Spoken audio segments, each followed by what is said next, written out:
Welcome to another edition of In the Weeds with Ikard and Lehman, presented by Riverwind Casino. Riverwind is Oklahoma City's premier casino experience, and there are so many reasons why Riverwind is consistently voted OKC's number one casino, but it all starts with their amazing variety of gaming thrills and excitement. Riverwind's beautiful award-winning environment plays host to more than 2,800 of the latest electronic games with a huge selection of table games, including blackjack match roulette, and Teddy's favorite, craps. No matter what your game, Riverwind has it in spades and hearts. And to learn more about their gaming promotions and entertainment options, all you got to do is visit riverwind.com. Riverwind Casino, always a good time. The Oklahoma Sooners beating Auburn 24-17 was a good time. Yes, it was. How about we break down some of the top plays? Let's Ted? do it. Let's do it. All right, let's start with a bit of a painful one. Oklahoma is the only team in the FBS that has not forced a turnover on defense. Crazy. Which is crazy because I think they have an argument to be considered the best defense in college football up to this point. A lot of tests to come. But this is setting a trap from Brent Venables, and Jackson Arnold falling right into the trap. Ted, you just gotta catch the ball. Yep. I like it. Good design, good, everything's good, right how you want it. And then he wants that one back. I like it. Whenever you look at it from the very beginning, we're just man to man all the way across, down here at the bottom, man to man as well. Oh, you got the wife's name on this episode. Hold on, let me see if I can change it. I'm not going to edit this out. This is how. Let's see if I possess these skills. Hold on. Oh yeah, I got it. Now try. Oh, Bam. Free player right here. And he's going to read the eyes. What I think is interesting, if you've got a free player in the middle of the field, you're playing man-to-man coverage, your outside leverage, you want to filter everything to the middle of the field to that free player. Look at all this space, right? He knows that he's going to have help. We're coming down and reading this dig. It's not a true man free where he's going to be the deep player in the middle of the field. He's coming to rob this dig right here. So he knows that he's got help on the inside, and you're right. Set the trap, and you get what you want. Oh, it's almost such a bad decision with the football and the throw so late that it's behind Bowen. yep. And it becomes a difficult play to make, if that makes sense. Yeah. It's like you want it to be where you break forward and go get it, not to where you got to slow down and guess where it's going to be. Jackson Arnold throws it behind his high school teammate and good friend. And that's a touchdown. Yep. With the type of athlete Peyton Bowen is, with the skills that he has with the ball in his hands, like this is a guy that's still returning kicks for the Sooners. We all know what he was as an offensive player in high school. You could just see the pain and anguish. Yep. Brutal. Yeah. That's the thing. Kip's not helping. Look at this. What are you doing? He was saying something funny. Hey, look at Marvin Jones Jr. Hey, that's a way to be a good teammate. Help him up. Help him up. Little tap on the helmet. Let's roll, dude. I'll tell you what's interesting, though. It is hard to play as good a defense as they're playing and have their rankings be where they're at and not have any turnovers. Like, we've seen a lot teams that force a lot of turnovers. It helps your defensive statistics so much, helps your offense so much. And the fact that they're playing the way they are is consistent through 4 games, and there's no turnovers to help the formula for your statistics is crazy. There's no doubt. I would like to point out solid protection here from Auburn. I think this was a smart decision from them. We're showing 6 up, and we know the chaos that this defense likes to create with all the different twist combinations, right? You'll see couple guys going in, guys looping all over the place. They make it simple and they just go full slide protection and insert the back off the end. And I'm typically not a huge fan of that, Ted, but against the Oklahoma defense, where you really don't know where the movement is going to lead you, I think some of this simple slide protection, insert the back off the edge, like almost just gap protection, is not a bad idea at all in some of these situations when you're seeing 6 and 7 up. No, I like it. And, it's Good interesting protection. yeah, and it's interesting how they play Marvin Jones Jr. here. It's like he's going as a late, like he doesn't drop. He doesn't drop and he doesn't like delay rush. It's almost like he's moving to a spy position in case, he's able to step up through that other side. I don't know. It's interesting how that I don't know exactly what his role is in this. We typically like for the pass rushers to rush the passer. I'm guessing he's got the back, and because it looks like that's how he's folding over to go pick him up in case he leaks on a screen or, if it's like a little hide play, but I don't know. Good protection. Late with the football. Probably should just thrown it to that guy. Yeah. He sees all that space though. I mean, it's like you said, it's setting a trap for him. Oh, they're going to come, right, Ted? They're going to come? They're going to Promise? come. Promise They're me. gonna come. Tell me they're going to come. Just, but nice execution. You set the trap there, and you just don't quite pay it off. Hey, it's okay. Head tap. All right, this next play, big play in the football game, right? 4th and 6. This is after Auburn would have been stuffed on the 4th and 1, but got the false start that kind of saved them. Yep. And got them to this situation in 4th and 6. And the point of showing this play is not to single out Courtland Guillory. That is not the point at all.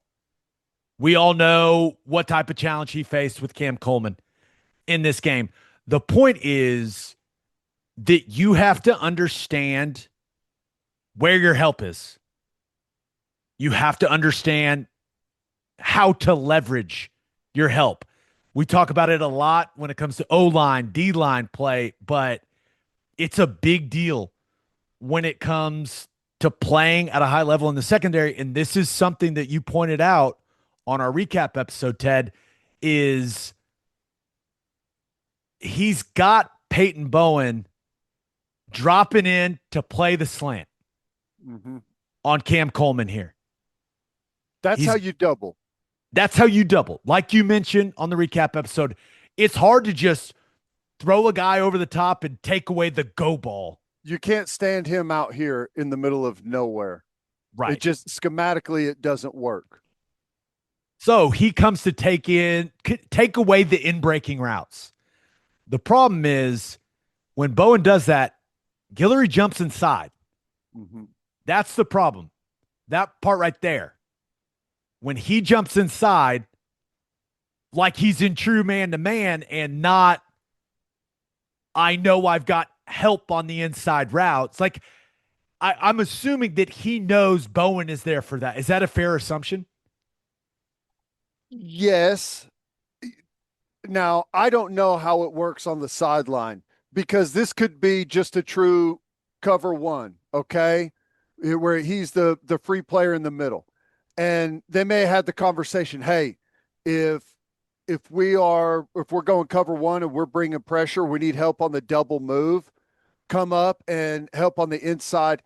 You would think that conversation is with all of the players in the secondary. Like we all know where that's going to be. So I would assume that that's going to be the case, that he should know that he's got slant help. And you see it time to time whenever you get that boom and then the stutter, the slant and go, where the DB just kind of turns his hips and you see the in break and it's like, man, why didn't he follow that? Well, because he knows he has help and he's playing for that outcut on top of it, the double move play. So, maybe it was a game time adjustment, and in the mix, the fourth down, the false start, all the moving pieces that happen in this game, the crowd, maybe he forgot that they had made this adjustment. If it was, I don't know, but he has to be more aware of that right there and funnel it to your help. Use that. I think Auburn was surprised that we didn't bring some serious heat in this situation. Mm-hmm. Look at what they do. They chip here and here. Remember, it's 4th and 6. Game, I mean, it's not completely on the line, but clearly massive play in the football game. You want to get as many guys out on routes as quickly as possible. And I think it shows a lot of respect that you're chipping with both guys on the end of the line of scrimmage. R. Mason gets a chip. Halton gets a chip. Now, can I just complain about offensive line play real quick? I wish you would. 65. My man. My man 6'5". Right here. You have to assume that the tight end, this guy, my man right here, let him know, hey, I am here to chip. So if you have a tight end there to chip, you set for the chip. What you don't do is fly out too wide and get beat inside. No good. No good. Keep inside relationship. No reason to fly outside when there is a tight end there to chip him if he flies outside, Ted. Communication. It's loud. Things are happening on the fly. You have to be able to adjust and know what's happening. Be a football player, read the situation, know what tools you have to help you, know where your weaknesses are.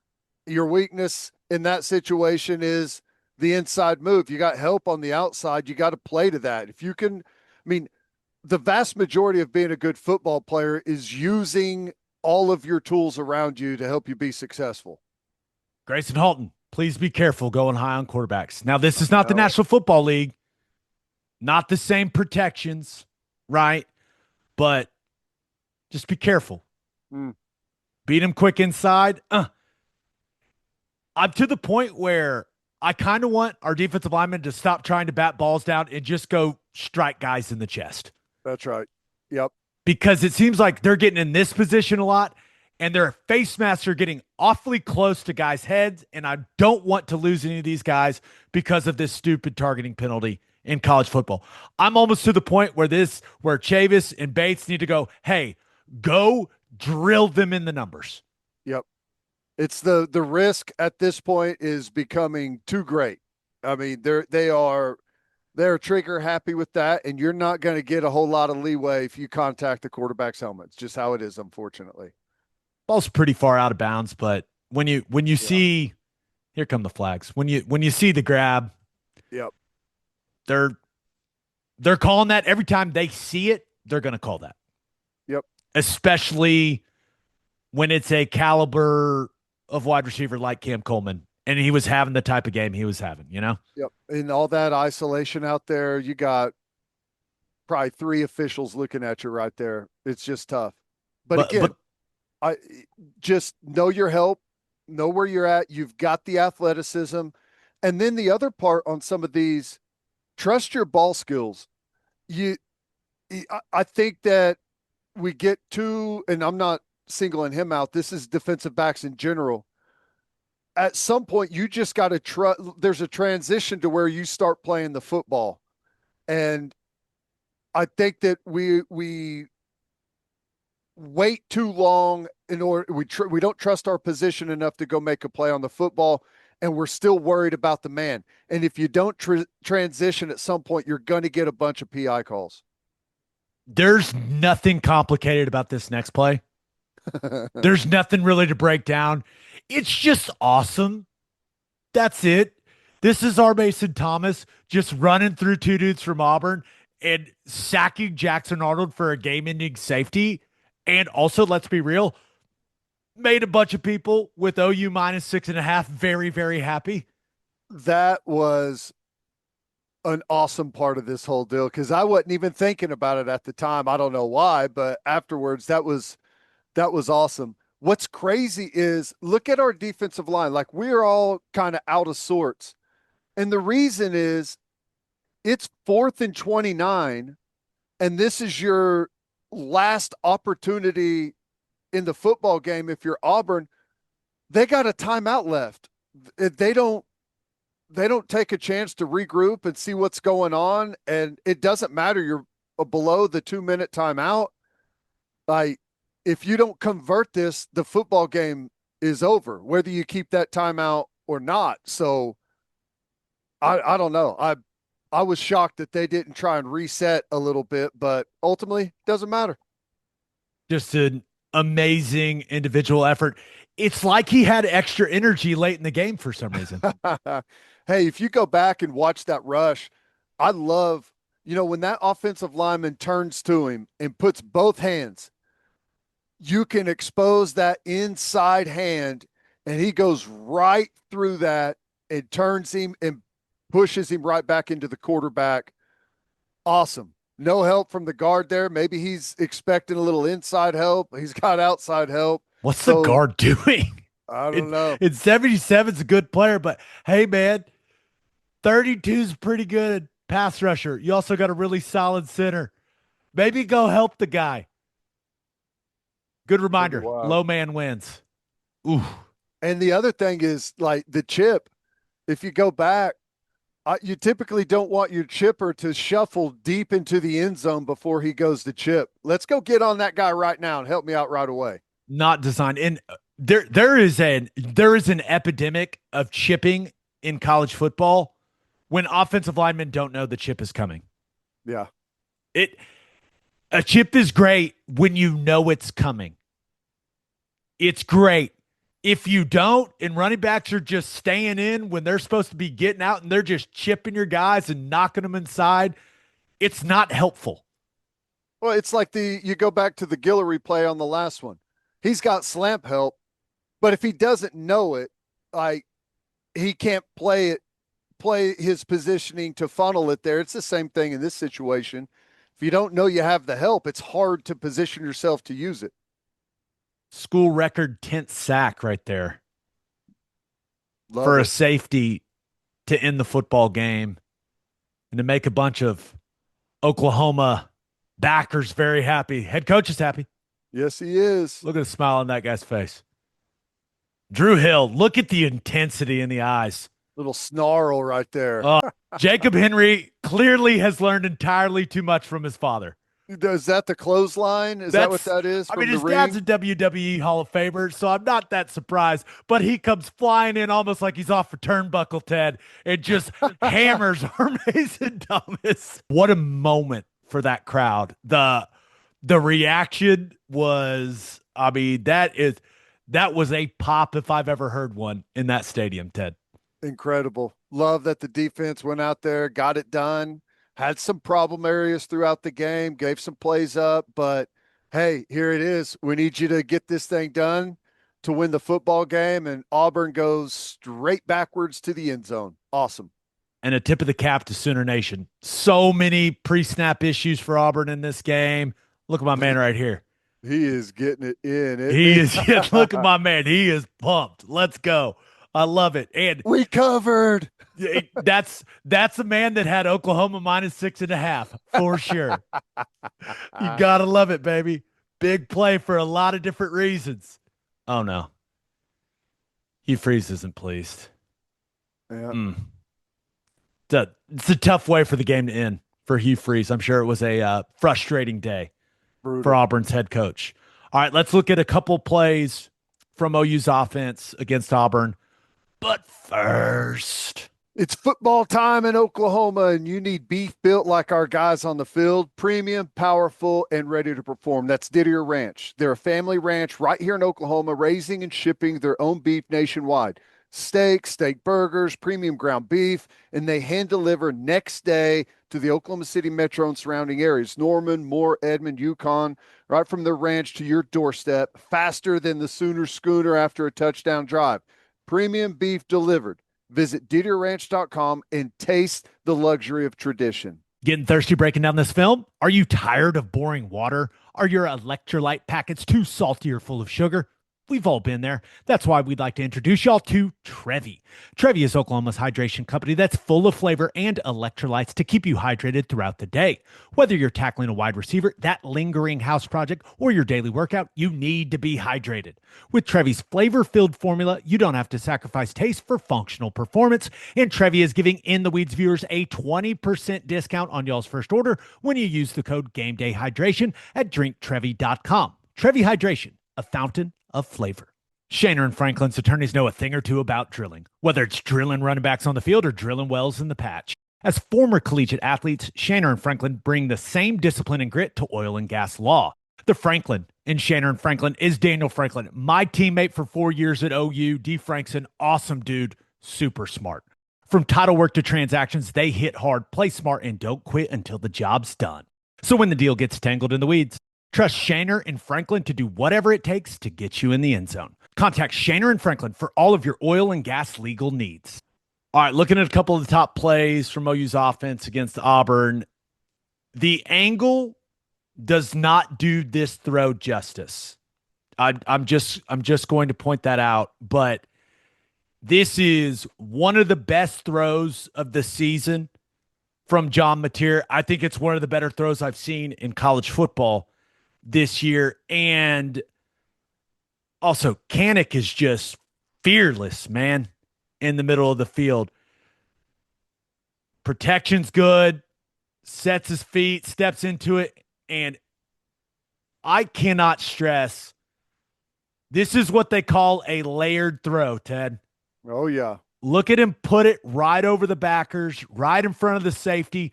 Kanak, no fear, full extension, takes the contact. I mean, doesn't even hesitate, going up in the middle of the field. Just a tremendous throw, catch. Everything about this play is fantastic. Okay, you want to rush 3? You want to drop 8? We're going to give our quarterback great protection and let him rip it somewhere with confidence. I mean, what a throw, man. Yep. I like it. And Kanak has to fight through the line. He gets held at the line of scrimmage. Oh, he gets mugged at the line of scrimmage. There's a flag for it. A great job fighting through it, because he's got your schedule's all kind of messed up right now, but it ends up working because you got a vertical over here to buy that deep safety a little bit. And then, like you said, layer it underneath. And that's awesome by Kanak. Making the grab, elevating, exposing the ribs, and then still making the play, pulling it down and hanging onto the football. Excellent. Can I do one offensive line thing real quick? Sure. All right. We've got a 3-man rush. We've talked about this. This guy, number 69, is one of the best pass protecting centers in college football. Maybe the best. I got to study more of them, but maybe the best. So I would like to see Fabechi Wiwu, who was out there just absolutely grinding on one leg. I would like to see him in this moment come and test the durability of this man's ribs. That's right. You see Ozida going and giving Howland help, right? I really believe that moving forward, you have to start thinking like, hey, Jake Michael is good in the middle. He's really good in pass protection. Now, it's got to be game plan dependent. If you're playing against some big-time interior guys, yeah, it's a different conversation. But right here, I mean, Michael has got this, and the guy that is rushing against Michael here is 360 pounds. And no problem. Hop, hop, hop. Shut it down. No problem. Wee-woo. Go and blast that dude in the ribs. Yeah. Nothing dirty, but it's football, man. That's physical O-line play. Go smoke that guy in the ribs. That's all. That's my only complaint about this play. Other than this is one of my favorite plays of the season for Oklahoma. Just that is great. It is a big time throw. I'll just add one more thing on the offensive line piece of it. This guy right here in the pocket, Mateer, is a dangerous weapon whenever he pulls it down to run. And this just kind of muddies it for him. If you come over there and blast that defensive end in the ribs and open up that field of view, those underneath guys, when they could see the quarterback's got a ton of space, they start coming up. They start buying up. They start buying up thinking he's going to pull that thing down and run it. And he can either throw it in behind him, or if they don't step up, he's got those big alleys to throw from. And, he can see the field a little bit better. Take advantage of that. Help your quarterback out some. You see Ozida settling, and then he goes and finds work, and you see the lane it creates. That's right. If Mateer doesn't like what he sees, like if he doesn't think anyone's open, he's got an exit avenue because of what Ozida does there. Yep. It's never a bad thing to have two exit avenues. Dude, you're right, though. How about Michael just dropping the anchor? Dude, that's he's awesome. It was his biggest strength. If you go back and watch the end of Weeds we did on him, that was the thing. I was like, this dude is really good in pass protection.